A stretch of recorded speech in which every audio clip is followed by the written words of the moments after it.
లో సూరా అలీ ఇమ్రాన్ 3వ అధ్యాయం 59వ వాక్యంలో అల్లా స్వయంగా ఏమంటున్నారంటే, నిశ్చయంగా అల్లా దృష్టిలో ఈసా అలైహిస్సలాం గారు, యేసు గారి ఉదాహరణ ఆదాం అనే ప్రవక్త గారి వంటిదే. ఆయన అతన్ని మట్టితో సృష్టించాడు మరియు ఈయనని ఈ యొక్క వాక్యాన్ని తగ్గట్టుగా వారిద్దరి పేర్లు వచ్చాయి. ఈయనని ఈసా అలైహిస్సలాం గారిని వాక్కు ద్వారా, అయ్యిపో అనే వాక్కు ద్వారా ఇది జరిగింది అని, అంతేకాకుండా చంద్రుడు, సూర్యుడు, నక్షత్రము వీటి గురించి కూడా ఖురాన్లో చెప్పబడ జరిగింది. అంటే చంద్రుడిని కమర్ అని అంటారు, నక్షత్రాన్ని నజ్మ్ అని అంటారు ఇస్లాంలో. ఖురాన్లో 27 సార్లు చంద్రుడి గురించి వచ్చింది. ఆశ్చర్యకరంగా చంద్రుడు భూమి చుట్టూ ఒక పూర్తి భ్రమణం చేయడం కోసం పట్టే కాలం కూడా 27 రోజులు. అల్లాహు అక్బర్. అదేవిధంగా నక్షత్రాలను చూసుకోండి.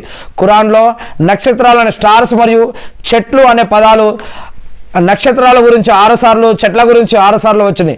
ఇవి రెండు అల్లాకు సజ్దా చేస్తాయి. ఇవి కూడా నక్షత్రాలు, సూర్యుడు, చంద్రుడు, సృష్టిలో ఉన్న ప్రతిదీ కూడా దేవునికి సజ్దా చేస్తాయి. వాటి ఆరాధన పద్ధతులను అవి తెలుసుకొని ఉన్నాయి. ఆరాధన సమయాలలో అవి ఖచ్చితంగా దేవుణ్ణి ఆరాధిస్తూ ఉంటాయని ఇక్కడ ఖురాన్లో చెప్పడం జరుగుతూ ఉంది. ఇక 7 ఆకాశాల గురించి కూడా చెప్పడం జరుగుతుంది. భూమి గురించి కూడా ఆకాశం 7 పొరలు ఉన్నాయని, మొదటి ఆకాశం, రెండవ ఆకాశం, మూడవ ఆకాశం, నాలుగో ఆకాశం, ఐదో ఆకాశం, ఆరో ఆకాశం, ఏడవ ఆకాశం మీద సిద్రతుల్ ముంతహా మరియు బైతుల్ మమూర్ మరియు ఇంకా పైన అర్ష్ అనే, ఇంకా తర్వాత అర్ష్ అనే పీఠం పైన అల్లా సుబ్హానహు తఆలా ఆసీనుడై ఉన్నాడు అని ఖురాన్లో ఆయతుల్ కుర్సీలో, ఖురాన్లో 2వ సూర అల్ బకరా 255 వాక్యంలోను మరియు అనేక చోట్ల చెప్పడం జరుగుతూ ఉంది. మరి అలానే భూమి కూడా ఇలా 7 పొరలు కలిగి ఉందని ఇలా ఖురాన్లో చెప్పడం జరుగుతుంది.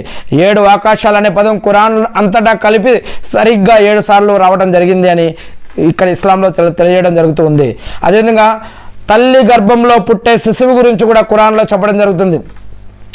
ఒక తల్లి తండ్రి కలిసినప్పుడు ఒక వృధా డ్రాపు, వేస్ట్ డ్రాప్ ద్వారా మరి అది తల్లి గర్భంలోకి వెళ్ళి ఆ యొక్క తల్లి గర్భంలో మరి అది ఒక పిండంగా, ఒక మాంసపు ముద్దగా, పిండంగా, రక్తపు ముద్దగా మరియు అవయవాలు మరియు ఆడామగ తేడాలు ప్రాణం పోసుకొని మరి ఇలా మేల్ ఫీమేల్ రూపంలో వారు బయటకు వచ్చే ఈ యొక్క దాని గురించి ఖురాన్లో చెప్పడం జరుగుతుంది. ఎలా నుత్ఫా, అలఖా మరియు ముద్గా మరియు ఎముకలు మరియు మాంసము వీటి గురించి డ్రాప్, క్లాట్, లంప్, ఇజుమ్, లహం అనేటటువంటి ఈ యొక్క పదాలతోటి ఖురాన్లో అనేక చోట్ల ఈ యొక్క తల్లి గర్భంలో పెరిగే శిశువు గురించి చెప్పడం జరుగుతుంది. నుత్ఫా గురించి 12 సార్లు, అలకా గురించి 6 సార్లు, ముద్గా గురించి 3 సార్లు, ఎముకలు, మానవ ఎముకల గురించి 15 సార్లు, మానవ యొక్క శరీర మాంసాల గురించి 12 సార్లు ఈ విధంగా ఖురాన్ వర్ణిస్తూ ఉంది.